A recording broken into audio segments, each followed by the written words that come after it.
Horako lana dugu. Eta gero errepika lodietan edo show egunetan elkartzen gira eta gai horiek aipatzen ditugu gure artean. Eta zer ziren beste bi galdera? Alde batetik ezkutuko atzean ikusten ez diren harreman horiek ez, prestakuntzan direla edo beste langileekin harremanetan edo ezkutuan dagoen hori. Hori guk nola bizitzen dugun hori? Xure txutaz mintzazite, duturaz ez? Nik nola bizi dudan, prestakuntza hori aski naturala da. Aski ez dut botere ahemanik ikusten prestaketa momentu hortan, heldu gira, denak mintzo gira, ez da besteekin ere badugu aheman bizki sano bat eta bizki untsa pasatzen dena. Nik maite dudana da prestakuntza hortan makiatze denbora hori, nun nahi dudana egiten dudan nire gorputzarekin. Hor nahi dut paieta bat ezagi, hor ezartzen dut, hor dut askatasuna ere permititzen nire gorputzari, eta nik hori zikerri maite dut. Hala? Ez da osetan negatiboa izan, Bai, positibo bada, gainera. Hori, berak esaten da moduan guk hori iten dugu. Bakoitzak bere showa bezala prestatu, eske igual asaltziek konbeni izanik estatzen zau, baina bai. Bakoitzak bere hori prestatzen daute gero segiatzen ga, elkarrekin lotzen eta hori. Orduan bakoitzaren ibilbidea bada, ez? Eta nire bere kasuan, esaten zinuena berbia esku moduan erabiltzia, bai hori iten noen nik. Kostatzen jat niri, igual, mobidu nahiko nukien bezala, edo nahiko nituzkien gauza gorputzak inikia, eta bai, lozatu iten ez, igual ez da eguten, baina gainean lozatu iten ez, bai, eta bai, izango dabe, edo pentsako dabe, edo ondo ingo dut, edo ez dut ondo ingo, edo orduan kostatzen jat garrukua etaratzea. Apur bat, eta orduan, zentzu hortan hitza eskudo moduan, babes moduan erabiltzen dute apur bat, orduan kontzentra hor zesan duten, ez deia ahaztut, ez dakiz eta hor duten ez apur bat tenso, bai, gero pasatzen jat, edo ez, baina bai, hori, apur bat hori babes moduan edo erabiltzen dut, eta gero ez dela botere harremanak, ez dakit, nipe botere harremanikola bereziki, osea, nahiko nuke, baina ez zin eta reprimidu eta geixa da, igual otzi edo zela hauten mungo dabe hori, niretako ni aspeikin handitu nahiz, eta niretako zan, iken dozula, izango zan, rarua, orduan, berezisa, orduan, ja horrekin, sartze jatzu, ja inkontzienteraino bilur bat, osea, zu benetan edozuna egiten baldin badozu, zehoz esango dozue, orduan, inbiar dozu, tokatzen den moduan, eta hori da, inbiar ez dala. Eta bai, hori horra apur bat eukitzen dut barne gatazka apur bat, baina, bai, gehixen bat hori izango nuke. Nik itzen ingo, botere harremanez, beti aritiko naiz nire esperientziatik. Dagoeneko Euskal 58 urte, eta egia da gauzak aldatu direla zenbait arlotan, baina bertsolaria ez da, edo gai jartzailea ez da holtza gainean hasten eta bukatzen, eta askotan holtza azpian gertatzen dira ikusten ez diren botere harreman horiek. Eta agian uskeria gertadakizueke hau esatea edo entzutea, baina guk jasan izan ditugu kotxea nork eramango zuen emakume batek ez gidatzea, eta niri behin baino gehiagotan gertatu zait, kotxeanik eramango dut lasai. Edo herri hortara hurbiltzen geanean antolatzaileak, zuk lupa jarrita baldin badaukazu, ez dira oharkabean pasatzen lehenengo harrera ze bertsolariri egiten dioten. Izan daiteke adina, izan daiteke esperientzia, baina askotan badago, ezta, generoa. Eta gero, adibide tonto bat irudiak honek ere, baina behin gogoratzen ez gai jartzaile bezala nola jarri nuen Movistarreko txirrindularien argazkia, eta oso esanguratsua da txirrindulariek eurek ere, ezta, eta gai bat izan zen da gero ze izpide eman zuen, eta askotan oholtzan ere gertatzen da, ezta, hankak zabali jartzailena eta emakumezkoak hankak itxita egotearena, eta niri ere gaztetan beti, ezta, eta hasita gure amazanak ere esaten zidan, ezta, eseri zaitez senyoritak bezala, hankak gurutzatuta alegia edo itxita, ezta, niretzat munduan dagoen posturarik desegokiena denean, bi iztarlodi hauek ez ditelako bide ematen, gagutza batean ez talako niretzat hankagutzatuta egotea, dagoen posturarik errexena, ezta, alderantziz. Eta gero, botere harremanetan, gizonezkoak aipatu ditut eta antolatzaileak, baina guk ere, eta ni izan naiz, biktima izan naizen bezala izan naiz, erasotzailea.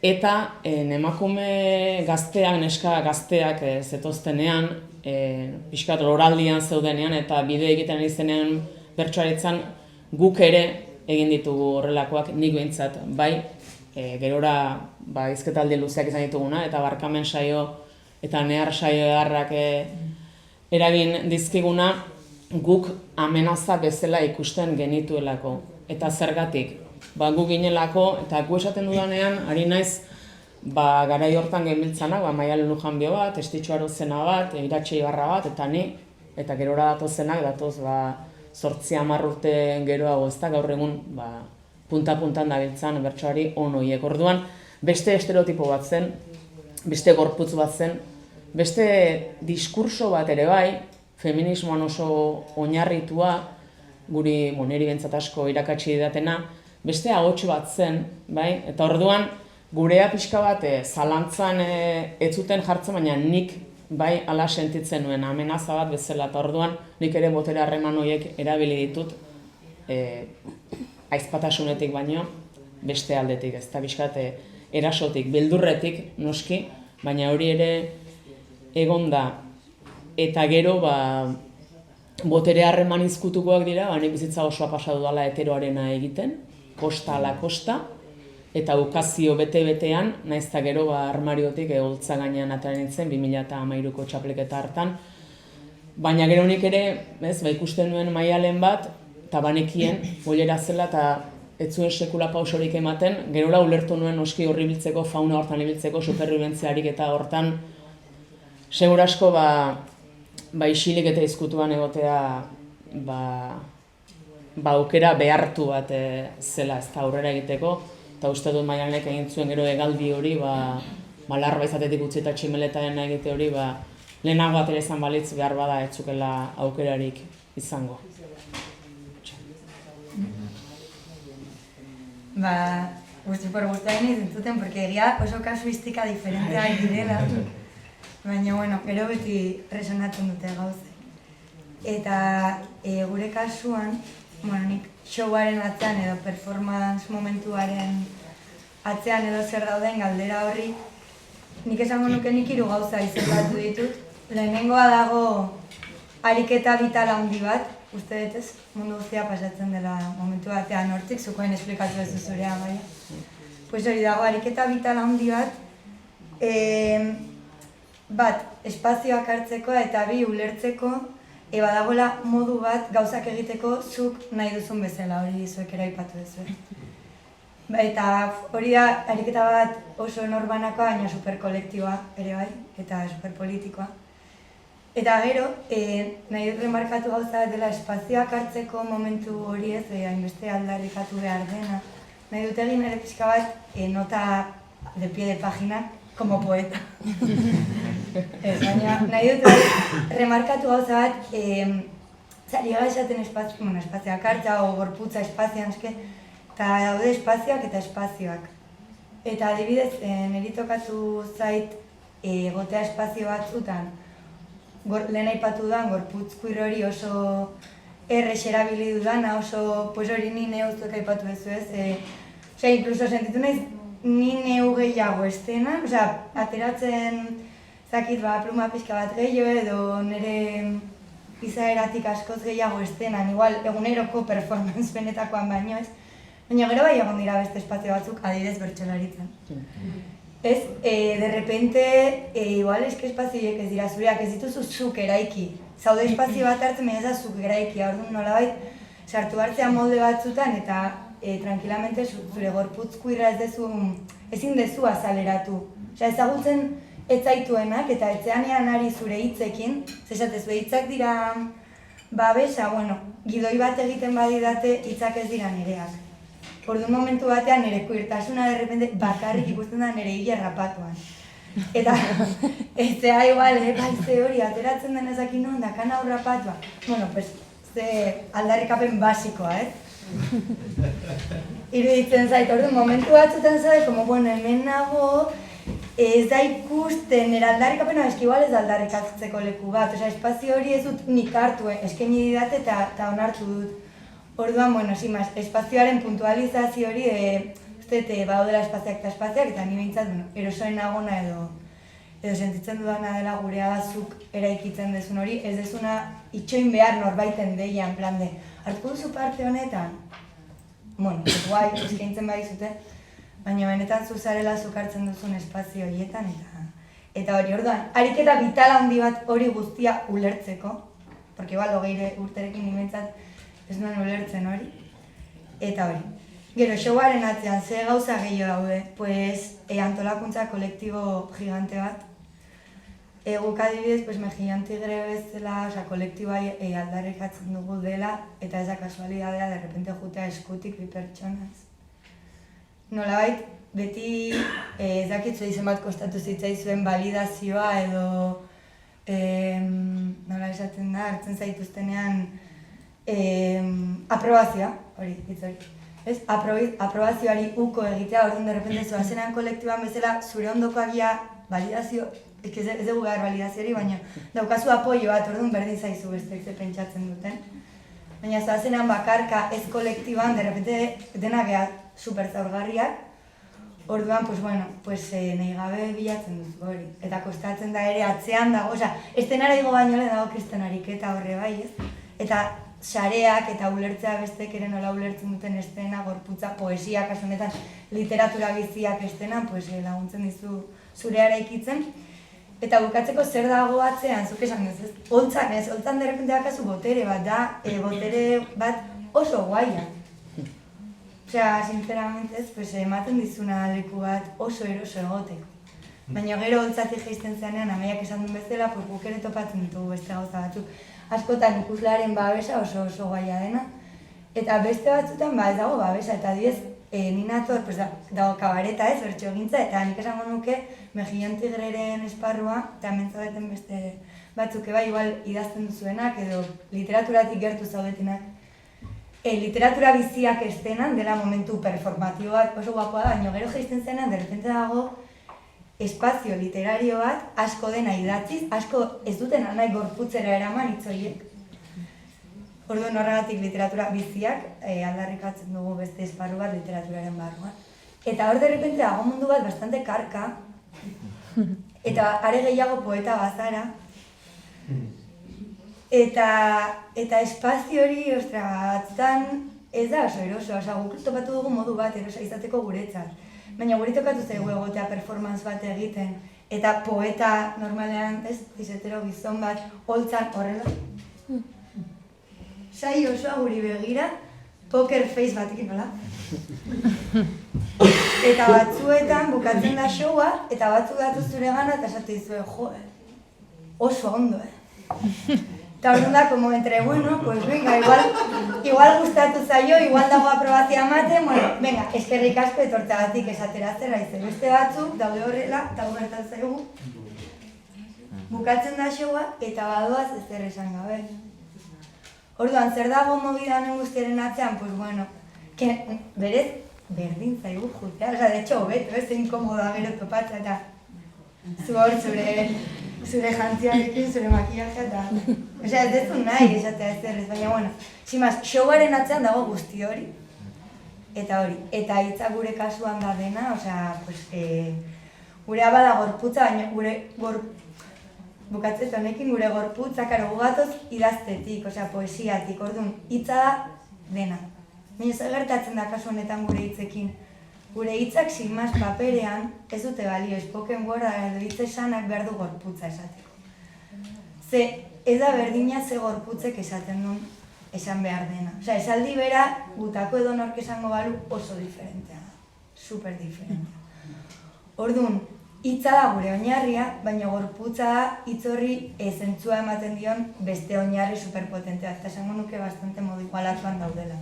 Hitzak ez du, de repente, como ematen, ez? Como, pues hori, ez du defenditzen gorputza, osea, dijoaz biak batera. Eta hori. Nik, usten baldin badia zu arte txiki bat, hitzari bai egin nahi niko nioke erreferentzia ederren ari tirakata da. Gaur egun bertxotan gutxi nabil, baina gai jartze lanetan gehiago eta askotan ez dakit entzulea bea ere ez, konstiente ote den eta gu ere, ni oso gutxira arte enitzelakoa inkonstiente da, gai jartzaile batek bertso saio batean daukan ardura eta eragina. Eta hitzez ekartzen ditugu noski gairak oholtzara gorputz batek lagunduta eta intentzio batek babestuta. Eta da, guk ateratzen espaldin baditugu gisa honetako gaiak ez direla kantatuko. Bai, hitz egiten ez den hori ez delako existitzen. Orduan, nik horri egiten diot ahalegin handi bat egiten dut horretan edo behintzat saiatzen naiz, baina gero badago beste jarrera bat, jasotzen dudana, eta da badator Amaia Agirre betiko gai heterosexualitatik iesi, lesbikoak eta homosexualen inguruko gaia jartzera. Eta nik beti esaten diet, zuek badakizue nik zenbat urte pasa ditudan, zuek bikotea zarete eta kondenatuta beti gainera desiragarri sentiaraztera ondokoa, bai? Osea, nik ere egin dut heteroarena urte askotan eta ez dut harremanak gizartakoak, baina inoiz ez da pentsatu, ez? Eta gaur egun bi neska ateratzen baldin baditut edo bi mutila ateratzen baditut eta gaia zuek bikotea zarete, jasta. Badator berriz ere, aldarrikapen hortara, ez da? Orduan oraindik badago resistentzia hori, eta hori ez dut soilik gizonezkoen ahotik jaso dena esan behar da. Ez da poker aurpegia edukitzen duen lehenengo filako gizon heldu hori bakarrik, bai? Baina nik resistentzia hori antzematen dut eta batzutan gogorra da. Gure eguneroko naturaltasuna dana, oraindik ere, provokazioa izatea beste askorentzat. Eta guk uste dut nire lana badala deseostasun hori bilatzea aldiro jartzaile bezala. Nik nahi duzu agaitu zerbait. Bai, Ez, erantzun. Nik atxamaitzen dut, altxalilirekin aski egesa dela guretzat. Jendea heldu da altxalili ikustera, baina badaki zer ikusten duen. Heldu dira jendeak jakinez queer kabareta bat dela. Ez da, badakite zer ikusiko duten, badakite... Eta hortan aski eroso sentitzen gira gure publikoa ez da usu poker face batean. Edo batzuetan bai, baina batzuetan publikoa hola da, eta gu ari gira, zer ari dira pentsatzen, ean untsa entzuten gaituzten, edo ean eta bukaeran bada holako ovazione bat, edo denak biziki uros dira bukaeran, eta horrek hon egiten du, eta galdera guziei erantzuna emaiten die. Beraz, guk badugu ala ere askatasun hori edo egestasun hori oholtzan. Bertsuan ez dena edo poesian ere ezakit. Nik esan behar nun, lehenengo, esan dezuna, nik kontatuko etze, guk ere badaukago, hartuko ez hori. Guk ere badiet badaukago hori, baina bai diferentziatzen dugu beti, normalean baldin bagoaz leku batera eta gero aipatuko zu Landa eremua edo herri txikiak edo dena delakoa. Baude leku batzuk bagoazenak eta jendea dator gure lana ikustera, eta nabaritzen da pila bat. Eta kasu horietan, jendea dago zurekin dago hor. Normalean poker face hori da, etorri dena kuskusatzera, Eta normalean ja predisposizio batek, gure kasuan. Osea, ez da bertso saio bat, ez dela igual edo nor datorrena. Orduan, badakizte datorren ikustera eta da kristona. Baina haude beste lehen espazioak aipatu ditut. Badaude adibidez, beste espazio batzuk adibidez gure kasuan sare sozialak. Ebiltzen ginen Euskadi Irratian ere poema batzuk irakurtzen da horrela. Eta espazio hori ez duzu kontrolatzen. Dago jendea zur nahi zaitu nahi ikusi eta beste asko ez ez. Eta hor adibidez, igual ez denun ovazio bat jasotzen. Osea, jendea zetorrenean in situ gu ikustera zuzenekoetan, ebanestentea den movida horretan, egin eta dena munduzea joanean bere etxera, bai. Baina sare sozialak, nun reproduzitzen diren bideoak eta iristen den jende baten gana zuk ere ez dezuna nahi, derrepente komentario super itxosia jaso genitun ere, bai. Baina, osea, desi woke, desi, bueno, ez daki, osea, mierda pilo bat, orduan, hor adibidez da buduzelai digital bat ez eguna interesatzen, baina momentu batean ere iraingarria izan daitekena gure lanarekiko. Orduan hori, bueno, bi gauzak, zuk esan duzun da ere guk eukidegu eta superguai, beste batzuk ez horren ondo. Eta Maiak esan duna hitzaren aipatu ezu ardura, eta niretzako ardura da hitz bat ere superimportantea, holtza gainean zaudenean. Eta, bueno, sin más, esateko, hitza erabiltzea adibidez gure kasuan beti esaten dugu modu panfletario batean ez digu funtzionatzen. Osea, ez digu funtzionatzen, ze hori badago beste espazio batzutan, edo kazetaritzan, edo manifestazioetan, edo manifestuetan, ez? Guri gertatzen zaigu eta asko gustatzen zaigu hau dela hitzarekin jolastea, erabiltzen dugu humorea, ironia, drama, osea, derrepente emozioak sartzen gara sartzen ez izateko panfletaria eta eukitzeko eragin bat. Eta gero gauza bat ere, derrepente ez como hartu dugu momentu batean abandera moduko bat de superpunkia gera eta ez dira edagia. Zero punkia gea, esan daiteken guztirako. Orduan, horrere badako barne borroka bat. Eta hausnarketa bat, zergatik da derrepente hori punkia, non ez da bat ere punkia. Osea, ze mailan gaude ez gizartean, tipo, osea, ez gara horren punkiak, sinceramente. Eta gauza superimportantea eta guztiz bertxotan atera dela, askotan dela, eta poesian gertatzen zaigu. Hitz egin dezakegu gure gorputzean potentzialki gertatzen zaigun gauzetaz. Gu ere ezin gara izan abanderatu beste gauza batzutaz. Osea, poesia diez idazten da Spoken-Wordra lehenengo pertsona, eta lehenengo pertsonari bilakatzen da publikoa. Eta horregatik iristen da jendearen gara. Nik ezin dut lehenengo pertsonan hitz egin gauza batzutaz nire gorputzan ez direnak ikusten, ez nik ez ditudanak bizi. Adibidez nire kolorea, nire gorputzaren fisionomia, eta beste mila gauza. Nire lurraldetasuna eta egiz. Orduan, ulertzen dugu ere, Mejiantigramen beti esaten dugu, daukagula muga bat. Eta muga hori, momentu batean raiatzen bagera gure hitzekin, ez daukagu beste mugarik, gure privilegioetatik baberena dela, isiltzea. Eta egitea 6 poema gure mobidei buruz, eta besteak kontatu behar badu beste zerrek, kontatu ezala besteak. Eta hori orduan hitzak daka, nola baiteko ardura bat superpotentea, eta jakin behar dela ere isiltzen. Eta aldi beran, hitzan esan dezakezu zuri buruzko dana. Ni hor eider oso adosena dago, baina gai jartzaile bezala da putadatxo bat. Eta Euskal Herriko Unibertsitatean bai Maider Arreik eta bai Saio Alkaizak aipatu zuten, ezta, alegia guk ezin dugula, ezta, bertsoari bat jarri dezakegu etzan debekutik, baina bertsoariak ezin duela kantatu Etiopiako emakume baten larrutik edo Palestinako kazetari baten larrutik. Eta beraien diskursoarekin erabat ados nengoen, baina bazan hemen, beste ahots bat esaten zidana ados, baina zuk olako gaiak ere atera behar dituzu, holtzara. Orduan nola atera, ezta?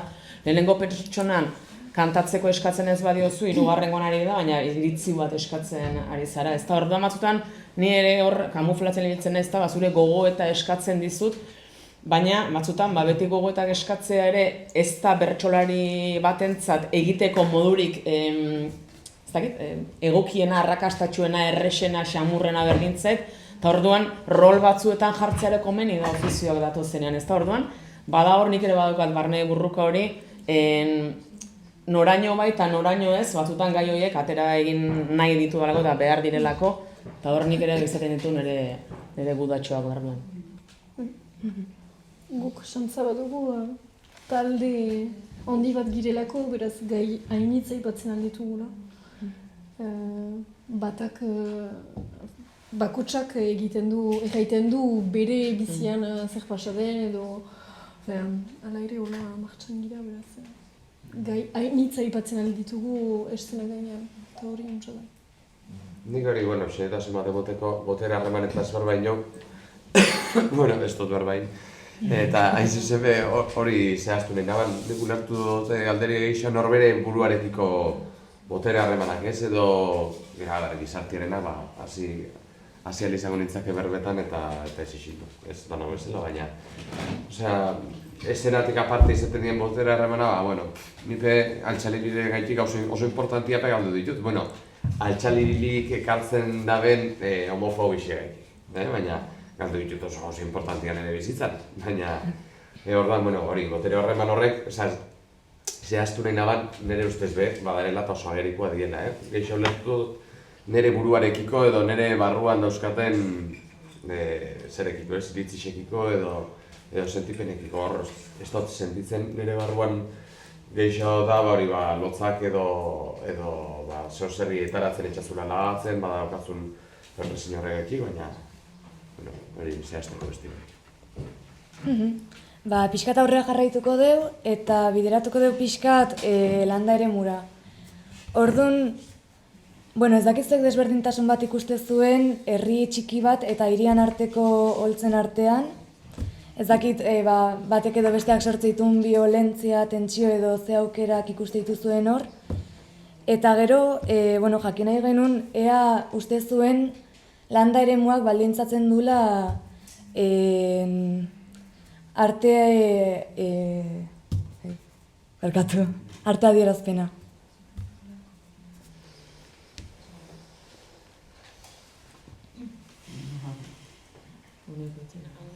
Landa eremukoa eta txikia izatea, baina azkenean denok elkar ezagutzeak ez ote daukan eragina handiagoa bestela baino. Hori da nire zalantzatxoa. Gero noski ideologikoki ere badauka eragina, baina oharkabean pasako bagina ere igual ez dakit.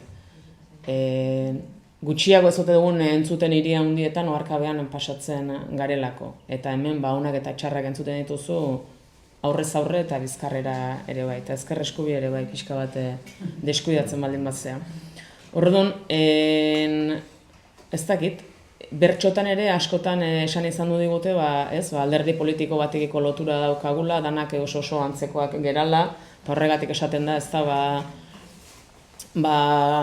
beste kolore eta beste arrazako batzuk bertxotan hasten ez diren bitartean, batzutan hobe dugula isilik egon zenbait gaien aurrean, eta orduan aberastu gutzetekela bertsolaritza orain baino desente gehiago.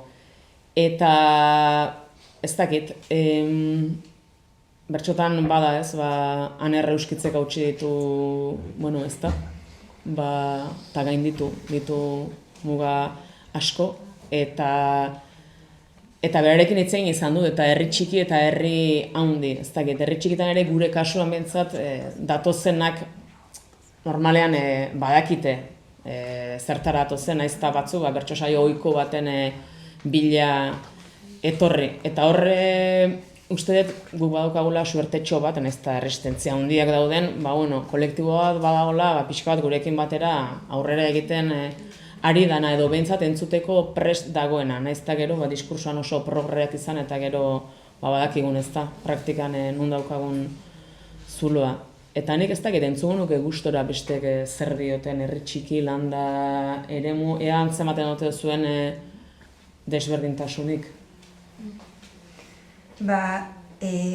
Nik, uste zudala klitxeetan erori nahi, ze uste badaudela ere bai ez, diferentzia horretan derrepente denok dugu imaginario bat supermarkatua eta askotan harritzen zea. Baina, ez dakit, gure esperientzia adibidez da, klitxeetan saiatuko naiz ez erortzen, baina momentu batzuetan, adibidez bai gertatu zaigu herri txikietara edo ezakin nola, landa eremura joan eta adibidez badago poema bat pajak deitzen dena, Eta errepente igual anek esaten zuen, lehenengo aldia esaten zuena. Pajak erritmo ezberdinetan, pajak ezakitze, eta igual publikotik senyora bat. Eta bere biloa ondoan tipo, ama malasai, no seke. Ez? Osea, igual de repente bazuden olako reakzio batzuk, eta nire esan dut, ez gara punkiak, benetan, ez gara punkiak, baino, bazuden reakzio batzuk, ba igual, farregarriak izan zitezkenak, igual, ez jakin baten bat etorri herri txiki batean, ez jakin oso ondo ze ikusiko duen, eta de repente komolga zerbait ez, gelditu harrituta, eta hori. Orduan, hori adiez bai izango nuke nabarmenagoa dela herri txikietan, igual ohituagoak daudelako beste gauza batzuk ikusten. Eta gero beste gauza bat, gertatu dena ere igual herri txikietan izan da, askotan emakume taldeek edo deituta ez, joan gera lekuetara. Hori oso tipikoa da, gure tungraren herrietan, goazen esatea. Eta, karo, emakume taldeak deitzen duenean herri txikietan, de repente, publikoa da oso homogeneoa edo oso selektoa. Eta emakume taldean dabiltzan emakume oie guztiak, bakoitza bere ezaugarriekin, gehiagian animatu den baten bat, kanpotik ez dena, hori ezakigun orden, ezakiz ez, baina normalean oso espazio txikiak dira eta oso markatuak. Orduan, igual bote izan dugu faltan, de repente ez como, zergatik ez animatu hain tabernan dagoen persona hori, herriko zerbait eta horren herri txikia izan da. Orduan, bueno, pues, sin más, kualidade hori daka publikoak eta gero herri handietan, edo hirietan, diferentzia da, pues hori, pues de repente publiko igual heterogeneagoa dela, jendea ez da horren beste harritzen, gauza batzuekin, eta sin más, igual ere, pues pajak esan eta batek egiten du, baina herri handietan de repente ere dago roi bat, adibidez, dago poema bat, eraso batena, ume bati eraso sexual bat, familia barruan, eta erabiltzen dugu asko ironia. Eta igual, hirietan dago beste roi bat ez dakit, ulertzen dugu hontaz ez, eta erbentzabek kontatzen, movida bat supertotxoa, ironia, eta igual de repente publikoako norbait jarraitzen du farrez, osea, aztu du registroa, nola aurreko poema zen farra egitekoa, zaude kontatzen, movida supertotxoa, eta dago farrez, eta zu, osea, da beste poema, da beste rollo bat, orduan, ez dakit, hirian ere de repente dago rollito bat, eta egite dute, como que ez dira harritzen, baina berez de repentea, como, igual nahiago dut harritzen bazara, ez. Bueno, hori. Asi. A ber, nik herri txiki eta herri handi eta infernu handi eta infernu txiki eta zer horrekin, a ber, ni Bergarako naiz, Azpekin hasi nintzen eta, nire familia dena basarretarra da, bai aitaren aldetik eta bai aman aldetik, oso basarretarra gainera. Eta, nire espazio naturala beti izan da herri txiki bat, ez? Baina, ni Azpekin nintzen raruan, ni Azpekin nintzen, zentzudanetan. Osea, mutila gustatzea etipe bai, baina, gauza dana gaitik. Osea, bai, raruan nintzen, han. Eta bai, apur bat, bizi zen dut hori, ez? Adibidez, Azpekin raruan nintzela, gero Gasteizerako nintzen ikestera, eta haure izan zen, nik uste dut Gasteizen ikesi dugunok, badakigura zer buruz berbaitin daun. Dan hori, inozku aldaketa bat, eta Anderre Euskitza itatu duzu, eta haura beha ikusi honik hasi zanetik, eta maikio hor arte karreria, eta danen pasau jaku, ez tegize pasatzen denan, baina... Dago pesatu universitarioko momentu, en plan, ez una fase, ez, tipo, ateatzen zeanean armairetik unian. Eta ni oioan hor, eutzina izan, hota paretari lotuta bezala ez nahi hortik uz, amaika urten ditu Gasteizen. Eta ostegunero urtetzen garaitu dut. Bai, eta apur bat zan, herri txikixetako gentia, ez, Gasteizen, kutsi, kalian, herri txikixetako gentia, baina zeik esan, libera hotxe esan, osea, ez eguan ez kuadrilla kontzeptu toksiko sektario hori, oso zan ez, antiko kuadrilla, eta pareja pela gaitxe zituen, eta zan espazio bat, osea, herri txikixetakoak, baina hemen, hemen inok eskaitu ikusten, da orduan benga, ez, eta nik orduan beti eukidot, zer hori, ez? Ba, ni herri txiki batekoa naiz, nire espazio naturala dira erromerixak aizterrazu anatzean dauena, niri hori gustatzen jat. Herri txikiko esentzia, patata tortilla lehiaketia, gauza horrek. Hori, gauza xumiak eta laukatu posik, eta baina ere berian, hor azke bizi ezina, eta hori eukidot nik presente, eta izendan ere buruan zer bat, gerra maigabe bat denpora danian, ez? Adibidez, jute ginen Bilbora, hasi ginen juten diko goi bat urten euskala, taberna eta diskoteka geixietara eta hola, batez be geixasi, batez be, era bat. Eta hor, giro bat erderaz, eta oso pijua, eta, ¿no conoces a la Bat Guía? No, pues yo conozco a Mauricia, ¿tú conoces a Mauricia? Pues ya está, ez? Eta hori, orduan lekuzkan pekusten aban ere burua, baina gero hemen erromei xetan edo olakotan, ikusten aban, nire euskaltasuna edo nire herri txikiko izakera hori baina jarraitzen duzu arraro izaten, ez? Eta hori ezin ustartuta, eta nire altxarilik emundozten gauzari garrantzizuenetako bat, bai izan zen, Bekaturo segunian, altxarilik eta perfosta elkartiak zelantza barik. Bekaturo segunian atarratzen, egin nuenian, oinala 3 urte. Hiru. Egin nuenian, atarratzen, nire zen angua, baina nik atarratze hurbil bizi izan nintzen, eta ikusten aban errezi atarratzen, ez? Zela baita izateko. Eta han desfilia egiten, traktoriak inago, nengoen amets baten, ez? Orduan, hori, amets bat izen dela, eta ustartu alizetik euskal mundu hori, herri txikiko bizimodu hori, eta hori, gehixe izetia, eta beste hainbat gora bera, ez, gizartien mutil baten gandik, esterenak ondo ikusika.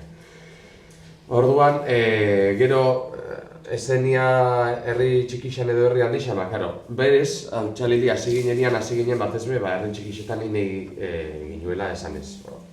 Etxau herri handixai atia erabat itxi, eta espalde honetan igual, injau gehiago, herri handixetan, baina herri txikixetan batez be ine izan, eta apur bat herri txikixetako, dano batozelako herri txikixetatik, herri txikixan ikotasun hortatik urten, eta herri txikixetan, eta euskeraz bakarrik, espazio askiak sortzeko helburuak.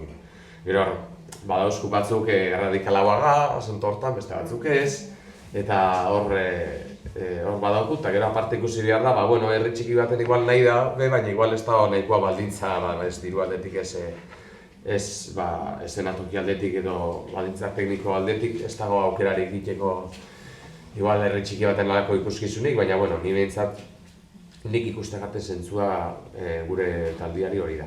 Herri txikixetan auspotzia eta aldatzia gauzak. Asko luzatu naiz.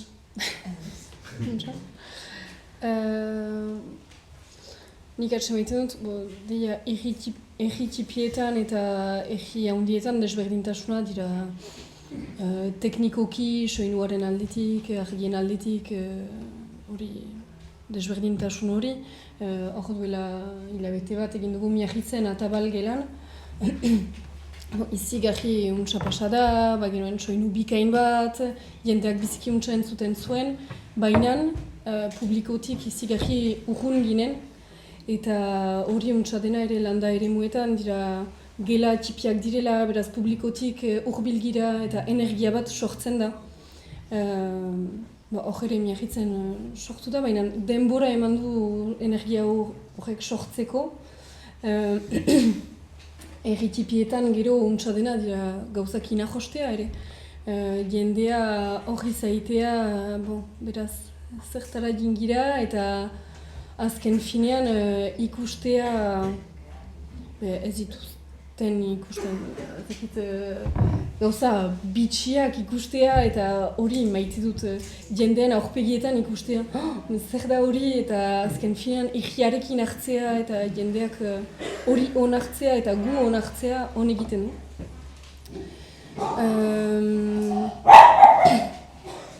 Zer jenen nuen? Eta ari nintzen pentsatzen nola jende hainitzek onartzen gaituzte. Zergatik euskal jendeak onartzen gaitu hainbeste eta Zergatik ez da ne hor, joaiten, zenta bada gure artean homofobia hainitz, transfobia hainitz, zergatik jende guziak onartzen gaitu, eta euskal jendeak. Hortaren, hori niz pentsaketan, piskat momentu hauetan, eta beraz hori pentsatut, gu artistak gira eta euskal munduan bada kultura hainitz eta dantza hainitz, musika hainitz, eta berba horrekin gai zail edo gai berezi horiek ere maitea, musika, dantza, gorputzarekin, jendeak erreskiago hori erreskiago hartzen duela. Beraz, onartzearena ere untsa da aipatzea eta niretzat garrantzitsua da erritipietan jendeak eta nire ingurukoek eta onartzea nik jaiten dudana eta nik sentiarazi nahi dudana. Egun oso egon nintzake, egia esan, baina igual bukatzen goaz, apurka, eta aipatu dituzu da gauza batzuk, bai estrategiak eta ahulduntzeak ez, bai adibidez kolektiboki lan egitea edo gaien bitartez gai batzuk jorratzea edo publikoaren harreman hori hurbiltasun hori ez, eta galdera botatzen dizuegu, ea igual publikoaz baino, inguruan zenolako saretzeak dituzuen, ze saretze falta dagoen, edo zenolako Euskal Herriaz ere hitz egiten, Euskal Kulturaz hitz egiten zenolako harremanak dauden, holako alduntze kolektiboak egiteko edo kulturan barnean edo hiru estena ezberdinetan. Bai, baina egia, zuk esan ez zera super logikoa, ez, de repente, momentu askotan oso harrera ona dago, ez, sarearen publikoaren aldetik, publiko sarea. Baina aldi berean hori ez, de repente gaude kontestu batean ere guztiz txokatzen duena gure pertzepzio horrekin.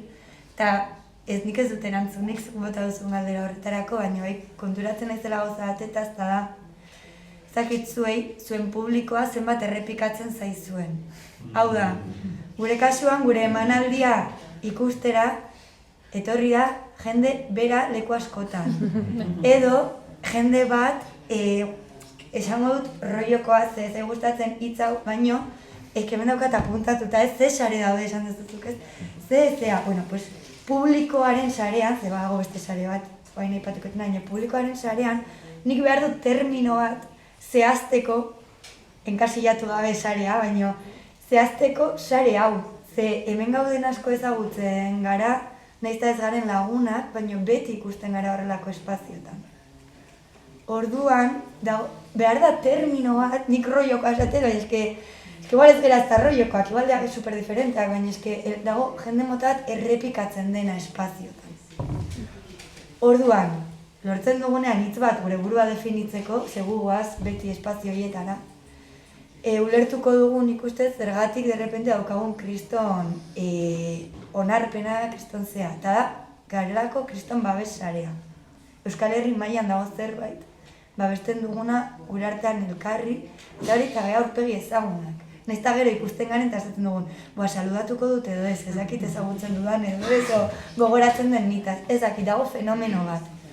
Eta ze gertatzen da, dago beste jende asko poblazioaren ehuneko ezakitzen bat, ez dena rollokoa edo termino nagona bilatzen. Eta horiek dira, badibidez, estenan gu ikustera etorri beharrean dijoazenak ikustera, eta ez dut inorra ofenditu nahi, baino, ezakize teatroa diela, ez dabiltzanak suburbian, ez dabiltzanak lokatzetan, eta profesionalak lan egiten dutenak Vitoria Eugenian ezakize beste espazio batzutan.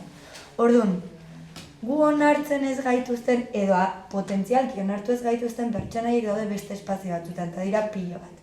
Eta esan daitezke, nire gurasoak, igual ez dijoazenak ikustera altxaliri, baina dijoazenak ikustera tantaka teatroa, inorra ofenditua, benetan esan. Baina da beste publiko mota bat, eta ez dagoena espazio hauetan, ez direnak errepikatzen gure saiotan. Batzutan bai, dator jendea berrepende aurpegi berriak. Baina, ustez ezakit, galdera horrek eman dit hori formulatzeko gogoa, ze badago termino bat daukat. Eta hori, publiko sarea, eta aparte dago beste sare bat, adiez, poesia mailan ari gera, eta literatura bizietan, derrepente, gure adin bueltako, eta ez horren beste adin, daudelduagoak ez. Ari da sortzen, sare bat oso guaia, nahiko klandestinoan elkartzen gara, igual ez enteratu sare hori dagoela, ze ez gara nolabait atera, ontzara denako atera, tipo potx banda, garai batean bezala, ez Bernardo Atxaga sarri, no sike, pues ez gara atera horrela, baina badago sare bat eta elkartzen gara eta ezagutzen gara. Eta oso revitalizantea da guretzat eta oso bizigarria. Eta horrez, sexilioa aipatu da, ez da, eta hemen entzuleari eta begirari gara, baina nik gure barrura egin nahiko nuke bertsolaritzari dagokionez, eta da, beste sare bat sortu dalako, ez da, eta badira, ez da kasualitatea, edo orain Txane Labakak jarri du amatasunaren inguruan Ezur Berriak liburua oinarri hartuta gai jartzaile lanak egiten ari da bertsoari ama garen batzuekin, edo Uxu Alberdi, ez da, Belarriko Kilkerra eta orain atera duen azken liburuarekin Esne Berriketan beste saio batzuk. Ez da kasualitatea noski olako saioen premia eta beharra edukitzea, eta horra ere bai joaten da, eta askotan deitzen dutenak ere bai dira emakume taldekoak, edo berdintasun sailetik, edo talde feministetatik, ezta. Orduan, hor badaude sareak bai beran eta bai goran, nun eusten gaituzten, bai?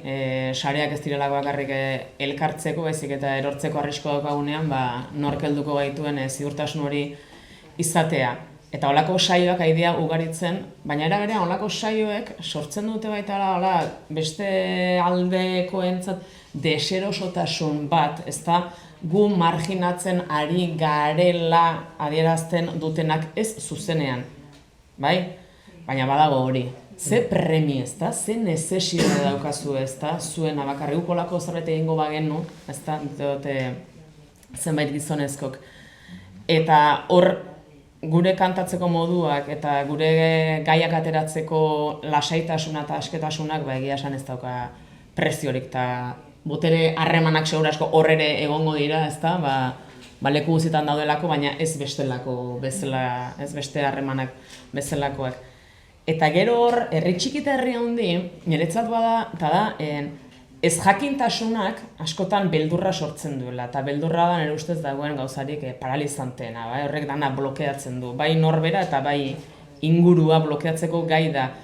Eta nik gai hauen inguruan, queertasunaren inguruan, edo hori barne biltzen duen mundu hortaz gain, nik askoz gehiago sentitu dut herri txikietan agian filtro falta eta gauza kanporatzeko ausarri eta lasaitasun edo ohitura bat, baina gai horrekiko baino adibidez hor ez jakintasuna edo urrun gehatzen zaienak, baina hor jakiminetik gaitzen dute igual, baina adibidez lodifobiaren inguruan, netzako da beste meloi izugarri bat, ez da, eta holtzan gauden momentuan, askok pairatu duguna, honintzen behitak hitz egin du 1000 aldiz horri buruz, ez da, eta nik adibidez hori bai antzematen dut. Herri txikietan, ez besteetan ez dagoelako, baizik eta hurbiltzen diranean ere nola prestigioa badaukagu, baina era berean bertsolariak bagaren oso eskura gauden artistak, hotzatik jaisten garelako eta ez daukagulako kamerin horiek eta ez geralako aldatzen edo, bai, bere ala gaudelako tabernan edo eskaletatik bera, hor bai antzeman izan dut agian filtro falta hori. Gaineratzearen.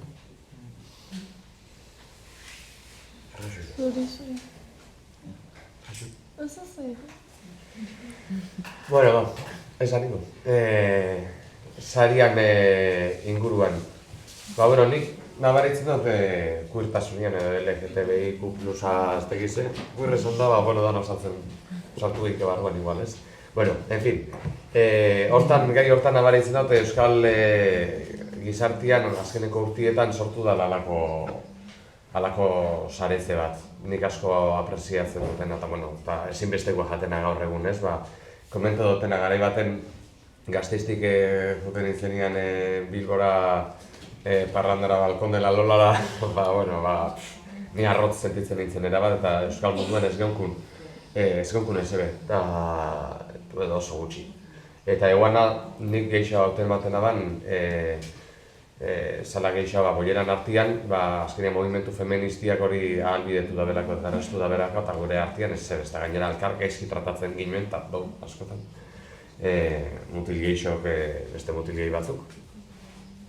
Eta pentsatzen jat hori, batez behin koronavirus garai buelta hortan, urte hortzen hasi izan, ja zabaltzen hasi izan apur bat, morborrek arrasaten ineban jaialdi bat, zarautzen behintzan, ondarrun bebai, eta ziren, zela da posible, gero atarratzeko izen zen, eta gero altxalilikin ibitzen hasi ganean, beti antolatzen da atzetik edo aurretik edo parranda bat eta zera bat eta, ez dala bakarrik gure emanaldi izaten, ez?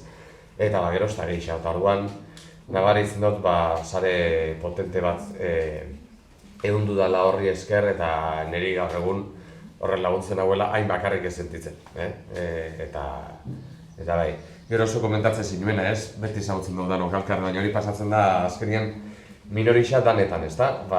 Oin adibidez, azten baldin ez dakit, euskeriari buruzko imagina, euskeriari buruzko hitzaldi batzuk, euskeriaren piztie edo euskalkixian bueltako ez dakiz zer, beti ga gente iguala. Ez da, igual, euskalkixan kasuan ez da zer hori, ez? Adibide hori, baina, ez dakit, euskeriaren biziberritzeari buruzko ez dakiz zer taller, eta badakiz zer, eta hori beba da beste minoria handi bat edo gutxixienko handi bat eta burruka handi bat, ez? Zelan lortu berreskuratu euki zendoguna eta ez galdu jokan da gehiago. Eta beti aileatzen za, publiko jakin baten gana, eta zela egin, zabaldu alizeteko eta animatzen ez dan pertsona hori gure gana ekartzeko retxaso hori sentidu barik, ez? Zuk komentatzen zinuena, ez? Betiko kontuari bueltaka hor zabizte, ez? Zelan ebitago komentari horrek, ez? Eske neskak indutxo bihar da eta mutilakin, eske logikoa da. Zelan apurtu du diskurs horrek, zelan ez sortu retxasua, gente, deitzen da gente hori, danoga gente, segun ze arlotan, ez? Baina apur bat nik hortxe esate, hortxe da barrizko ikon dina, neska jakin boiera gatatzeko eta dira gatatzeko, ez da? Agitxo. Eta orduan, zela aileo, gente horren gana ez daukana apur bat margen hortan edo bastarroian ez dana sartuko gaur adibidez ona. Zelan aileo gente horren, hori da aletiko erronki, ez? Bai. Ezakitzer gehiago. Jaren nuke altxalirekin arikirela sari bat artistikoki, aipatzen dut, sari bat sortzen, ala ere, egiten ditugu featuringak. Adibidez, Albinarekin egin genuena, hor beste bat eginen dugu beste queer talde batekin, istante. Beraz, horrek ere hon egiten du eta sarez sare eta taldez talde pixka bat sortzen dugu gure sarea. Nik ni Lapurdin biziniz, eta atxemaiten dut ez dela queer sare handirik. Badira LGTBQIA+ taldeak, baina ez bortxaz queertasun handikoak. Beraz nik hori falta atxemaiten dut Lapurdin. Gero, beste ezakit basen afajoan eta iparaldean ala ere jaren nuke falta dela. Egoaldean badira hainitz, zuek aipatzen dituzue, baina zuek aipatzen dituzue, nik badut buruan bat edo bi, baina atxemaiten dut hori falta dela iparaldean. Eta ara, horrekin bukatuko dut. Agian amaituko galdera batzuk bazkar erakurtzeko ditugu. Bai, eta eskerrik asko parte hartzaitik, zuen lana gaitik ere. Zatuzten lekutik zatuztela. Eta mi eskertzu ere bai, etortzearren. Txalo bero bat.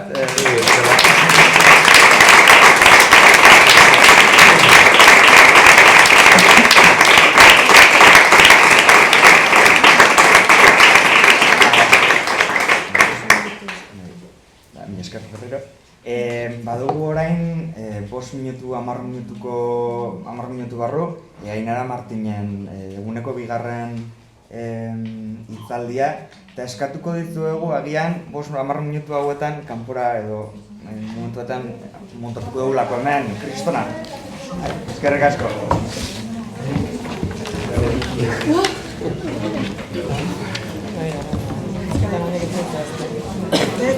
Ez que tan handik ez